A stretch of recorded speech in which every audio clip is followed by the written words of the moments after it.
हरे कृष्णा।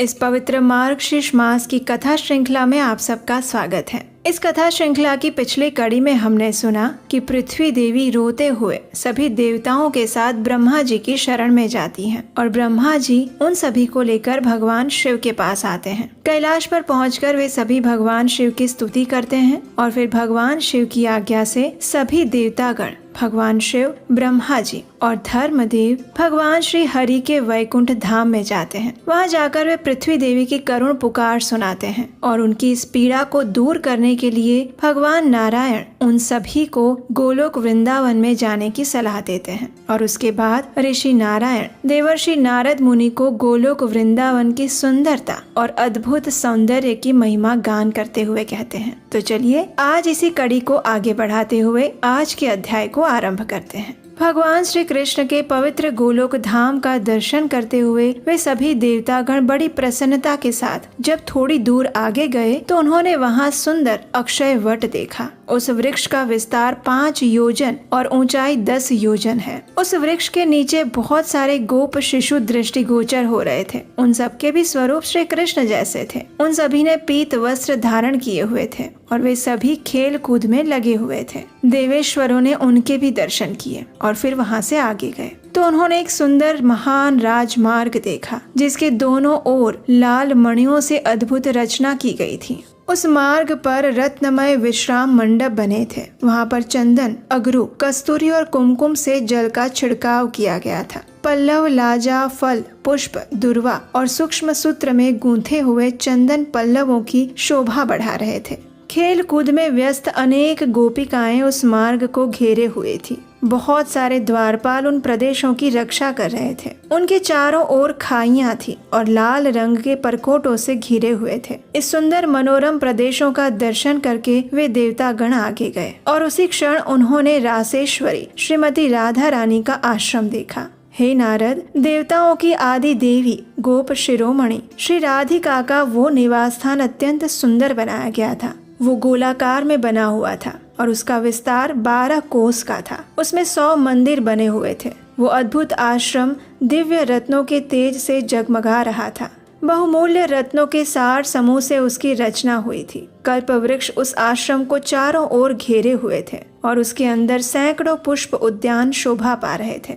उत्तम रत्नों के बने हुए अत्यंत मनोहर छोटे छोटे कलशों के समुदाय अपने तेज से उस परकोटे को उद्भासित कर रहे थे और उसे देखकर सभी देवताओं को अत्यंत आश्चर्य हुआ। वे उसकी परिक्रमा करते हुए प्रसन्नता के साथ आगे गए।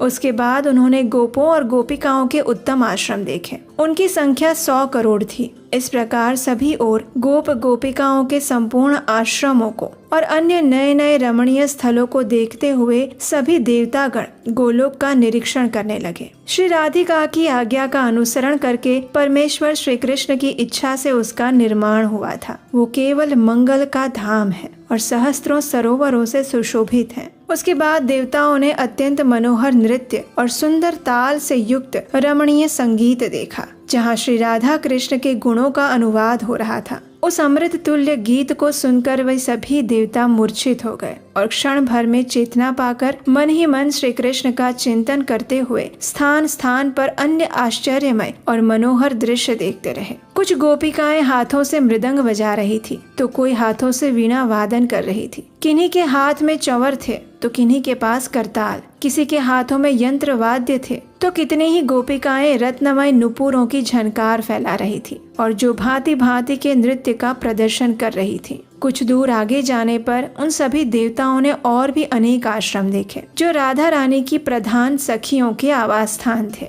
वे रूप, गुण, वेश, यौवन, सौभाग्य और अवस्था में एक दूसरे के समान ही थे। श्री राधा के समवयस्का सखियां 33 गोपियां हैं जिनकी वेशभूषा अनिर्वचनीय है और उनके नाम है सुशीला, शशिकला, यमुना, माधवी, रति, कदम्बमाला, कुंती, जानवी, स्वयं प्रभा, चंद्रमुखी, पद्ममुखी, सावित्री, सुधामुखी, शुभा, पद्मा, पारिजाता, गौरी, सर्वमंगला, कालिका, कमला, दुर्गा, भारती, सरस्वती, गंगा, अंबिका, मधुमती, चंपा, अपर्णा, सुंदरी, कृष्णप्रिया, सती, नंदिनी और नंदना। ये सब के सब समान रूप वाली हैं। उन सबके शुभ्र आश्रम रत्नों और धातुओं से चित्रित हैं। अनेक प्रकार के चित्रों से चित्रित होने के कारण वे अत्यंत मनोहर लग रहे हैं। उनके शिखर बहुमूल्य रत्नमय कलश समूहों से जाज्वल्यमान है। उत्तम रत्नों द्वारा उनकी रचना हुई है। गोलोक वृंदावन ब्रह्मांड से बाहर और ऊपर में है। उससे ऊपर दूसरा कोई लोक नहीं है। ऊपर सब कुछ शून्य है। वहीं तक सृष्टि की अंतिम सीमा है। 7 रसातलों से भी नीचे सृष्टि नहीं है। रसातलों से नीचे जल और अंधकार है जो अगम्य और अदृश्य है। संपूर्ण गोलोक का इस प्रकार दर्शन करने के बाद तीनों देवता गणों में अत्यंत हर्ष हुआ और उसके बाद वे सभी श्री राधा के प्रधान द्वार पर आए। देवताओं ने देखा कि उस द्वार पर रक्षा के लिए परम उत्तम वीर भानु की नियुक्ति हुई है। वे रत्नों के बने हुए सिंहासन पर बैठे हैं, पीताम्बर पहने हैं। ये देखकर सभी देवताओं ने द्वारपाल वीर भानु के पास जाकर प्रसन्नता पूर्वक अपना अभिप्राय कह सुनाया। तब द्वारपाल ने निशंक होकर उन देवेश्वरों से कहा, हे देवगण, मैं इस समय आज्ञा लिए बिना आप लोगों को भीतर नहीं जाने दे सकता। इस प्रकार कहकर द्वारपाल ने श्री कृष्ण के स्थान पर सेवकों को भेजा और उनकी आज्ञा पाकर देवताओं को अंदर आने की अनुमति दी। इस प्रकार तीनों देवता दूसरे उत्तम द्वार पर पहुँचे, जो कि पहले से भी अधिक सुंदर और मनोहर था।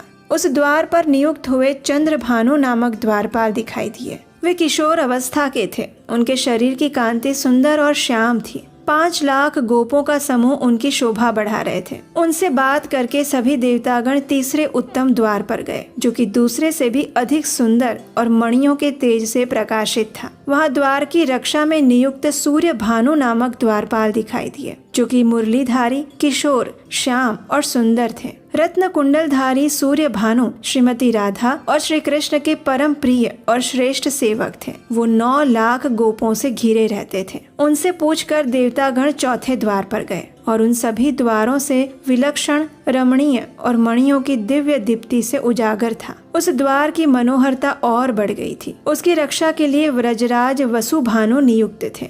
सभी देवतागण उनसे मिले। वे किशोर अवस्था के सुंदर और श्रेष्ठ पुरुष थे। उनसे पूछने के बाद वे देवतागण 5वें द्वार पर गए। वो हीरे की दीवारों पर अंकित विचित्र चित्रों से अत्यंत प्रकाशमान दिखाई दे रहा था। वहाँ देव भानु नामक द्वारपाल मिले, जो कि रत्नमय आभूषण धारण किए हुए सिंहासन पर बैठे थे। 10 लाख प्रजा उनके साथ थी। उनकी आज्ञा लेकर सभी देवतागण आगे बढ़े। सामने छठा द्वार था। उसकी दोनों दीवारें वज्रमणि की बनी हुई थी और फूलों की मालाओं से सजी हुई थी। उस द्वार पर व्रजराज शक्र भानु नियुक्त थे। उनसे आज्ञा लेकर सभी देवतागण आगे के 7वें द्वार पर पहुँचे, जो कि पिछले सभी 6 द्वारों से अत्यंत विलक्षण था। वहाँ द्वारपाल के पद पर श्री हरि के परम प्रिय रत्न भानु नियुक्त थे। 12 लाख गोपगण उनकी आज्ञा के अधीन रहते हुए उनकी शोभा बढ़ा रहे थे। उनसे बातचीत करके सभी प्रसन्नता पूर्वक 8वें द्वार पर गए। वहाँ उन्होंने सुपार्श्व नामक मनोहर द्वारपाल को देखा।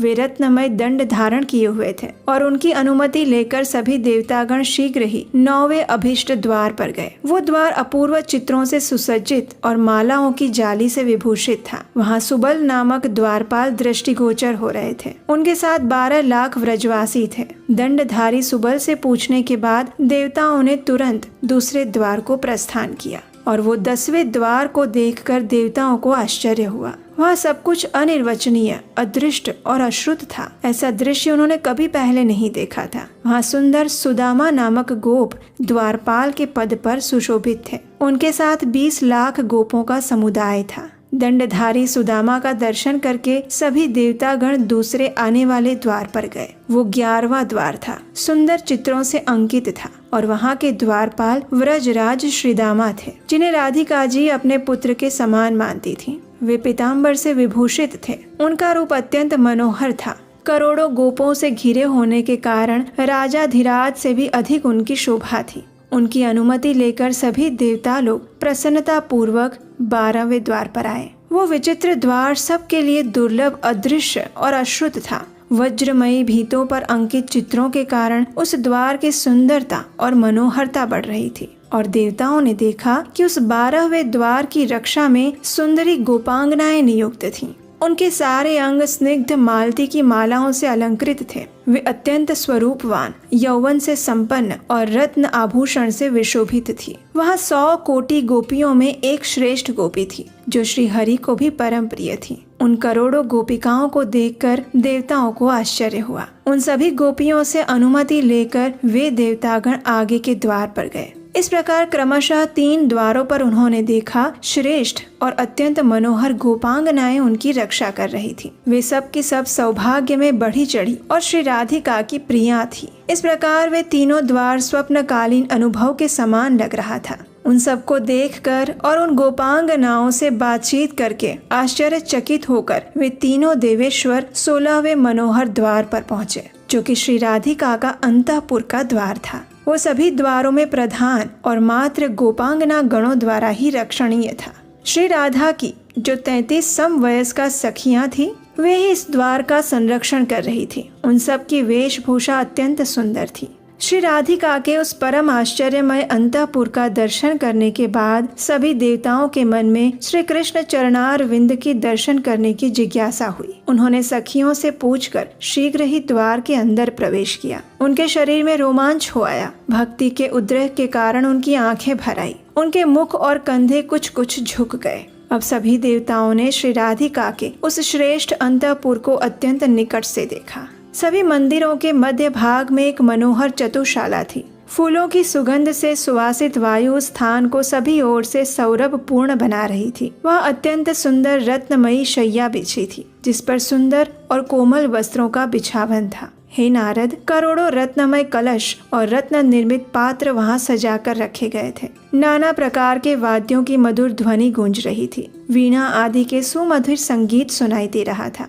श्री कृष्ण के समान रंग और वेशभूषा वाले गोप समूहों से घिरे हुए उस अंतःपुर को झुंड की झुंड गोपनाएं, जो श्री राधा की सखियां थीं, वो सुशोभित कर रही थी। श्री राधा और श्री कृष्ण के गुणगान संबंधी पदों का संगीत सुनाई दे रहा था और उन देवेश्वरों को उस स्थान पर रमणीय रत्न सिंहासन दिखाई दिया, जो 100 धनुष के बराबर विस्तृत था। वो सभी ओर से मंडल आकार दिखाई देता था। वहाँ उन्हें एक अत्यंत अद्भुत और आश्चर्यमय तेज पुंज दिखाई दिया, जो करोड़ों सूर्यों के समान प्रकाशित था। वह प्रकाश पुंज संपूर्ण आश्रम को व्याप्त कर रहा था। उस तेज स्वरूप को देखकर वे देवतागण ध्यान मग्न हो गए और भक्ति भाव से मस्तक और कंधे झुकाकर बड़ी श्रद्धा के साथ उसे प्रणाम किया। उनके नेत्रों में आंसू भर आए और समस्त अंग पुलकित हो गए। ऐसा लग रहा था मानो उनका अभिष्ट मनोरथ पूर्ण हो गया। ध्यान करते करते जगत सृष्टा ब्रह्मा जी के दोनों हाथ जुड़ गए। उन्होंने शिव को दाहिने हाथ में और धर्म को बाएं कर लिया और वे भक्ति के उद्वेग से चित्त को ध्यान मग्न करके परम भगवान श्री कृष्ण की स्तुति करने लगे। परम भगवान श्री कृष्ण की स्तुति करते हुए ब्रह्मा जी ने क्या कहा और उसके उत्तर में भगवान श्री कृष्ण क्या कहते हैं, ये हम सुनेंगे हमारी इसी कथा श्रृंखला की आने वाली कड़ी में। तो उसे सुनने के लिए आपके अपने इस चैनल को याद से सब्सक्राइब करके रख लीजिए, नोटिफिकेशन बेल आइकन दबा के रख लीजिए, ताकि इस कथा की आने वाली सुंदर और रोचक कथा भी आप सुन पाएं। और इस पवित्र मार्गशीर्ष मास में प्रतिदिन प्रातः काल भगवान श्री कृष्ण का स्मरण करते हुए स्नान करें। अधिक से अधिक हरे कृष्ण महामंत्र का जप करें और अपने मन, शरीर तथा चेतना को उन्हीं परम भगवान के चरण कमलों में स्थिर रखने का प्रयास करें। व्रजे प्रसिद्धं नवनीत चौरम गोपांगनानां च दुकुल चौरम अनेक जन्मार्जितौ पापचौरं चौराग्रगण्यं पुरुषं नमामि। व्रजे प्रसिद्धं नवनीतचौरं गोपांगनानां च दुकुलचौरं श्रीराधिकाया हृदयस्य चौरं नम्बुदाश्यामलकान्तिचौरं पदाश्रितानां च समस्तचौरं चौराग्रगण्यं पुरुषं नमामि। व्रजे प्रसिद्धं नवनीतचौरं गोपांगनानां च दुकुलचौरम्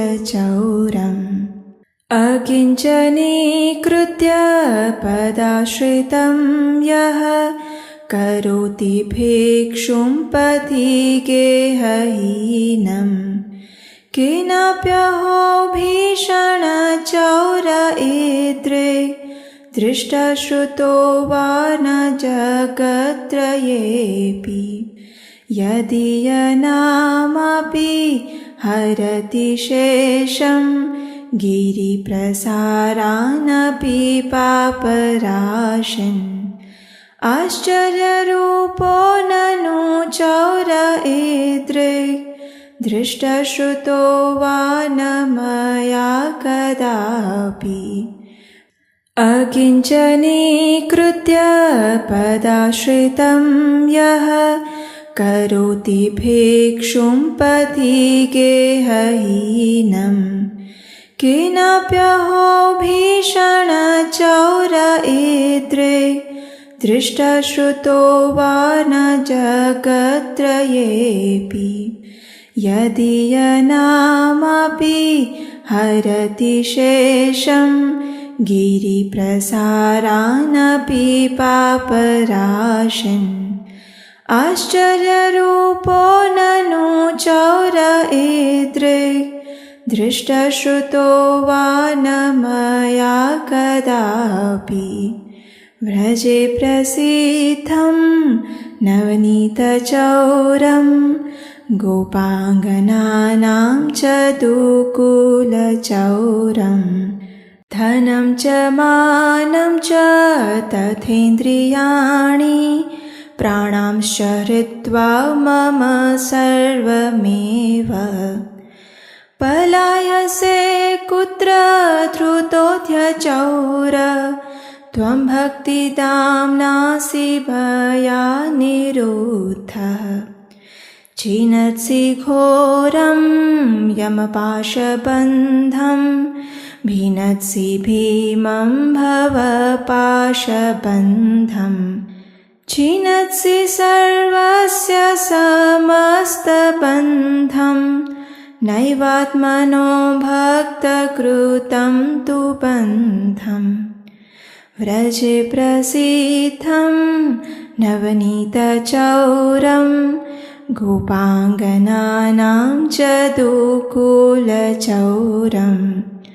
व्रजे प्रसिद्धं नवनीतचौरं गोपाङ्गनानां च दुकूलचौरम्। हरे कृष्ण।